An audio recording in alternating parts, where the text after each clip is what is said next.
శుకాలతో పికాలతో ధ్వనించిన మధుదయం దివి భువి కళానిజం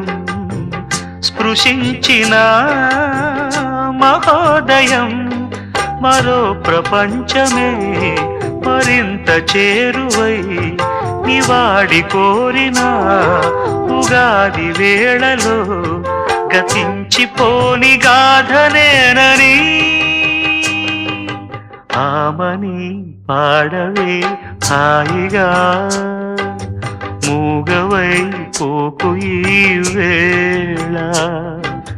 రాలేటి పూల రాగాలతో పూసేటి పూల